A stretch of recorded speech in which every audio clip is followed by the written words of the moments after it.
Hello, ladies and gentlemen, and welcome to your poetry grammar resource for week 2 of Spring 2's English writing. We hope that you've been enjoying this topic so far. If you're coming back to us, if not, if this is your first viewing of your poetry grammar resource, they are exactly the same as all the grammar resources we've been using in Spring 1. However, obviously, these ones are based on our poetry for this week.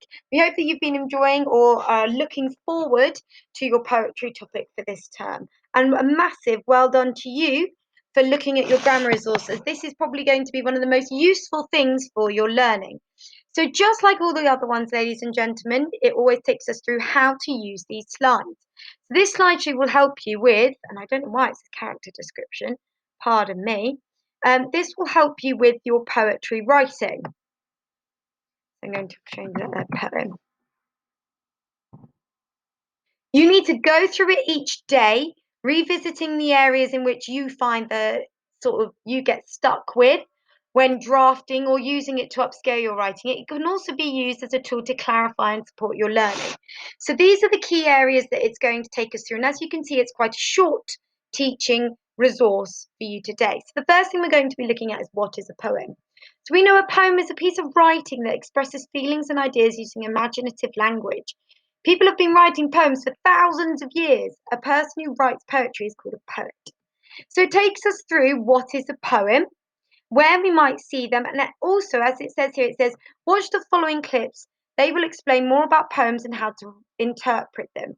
So please make sure that you have a look at not only the BBC Bite-sized clip, but also this BBC Teach clip here.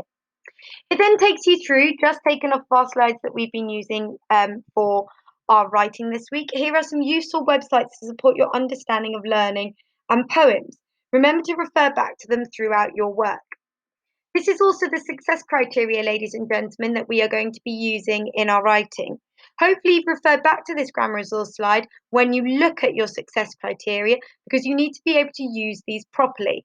Now, as you can see here on our success criteria, it does have a small breakdown of what each of these mean and the types of grammar and language that you can use inside your writing. If you're looking to develop your poem further and write at a greater depth level, you should be not only using all of these elements here, but you should also be challenging it. So all the elements here, you should also be challenging yourself with the language, imagery, and structure sentence poster here. Make sure that you include those to develop your learning further.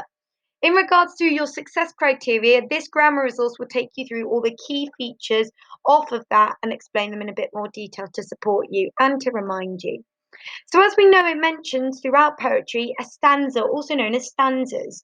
They are a group of lines gathered together by rhythmical pattern or meter. A stanza with 4 or more lines can be referred to as a verse, often seen in sort of Shakespeare's pieces of work. The length and pattern of a stanza decides on what type of poem it is. Stanzas are made by leaving a blank space before and after it. As you can see here, it's kind of like lines or paragraphs that you'd get inside your writing. As always, you will read through each of these slides in more detail. This is me just giving you a rough teaching point on how to use them. Please can we remind you that all you need to do whenever you see ones like this is the link is the actual link. So all you need to do is click on this and it will take you directly to that video or the website explaining it in even more detail.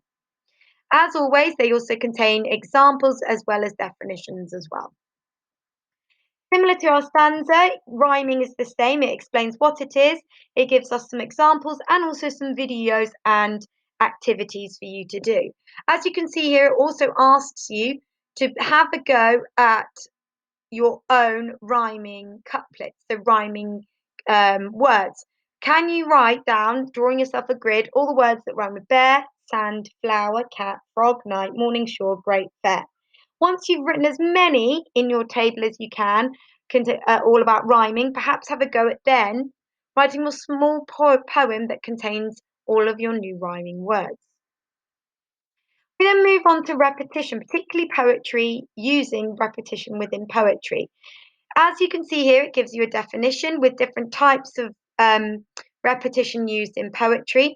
As well as that, it gives you some useful videos and links, and it also breaks it down in more detail in this poster here.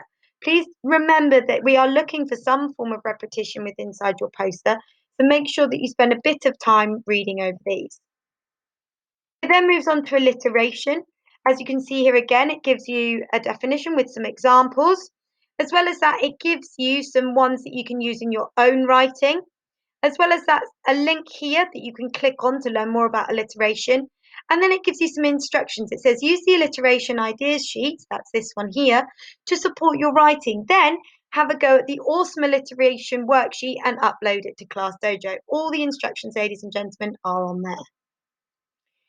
It then breaks down figurative language. Now, again, like all of these others, we're expecting to see all of these in your writing, but particularly figurative language.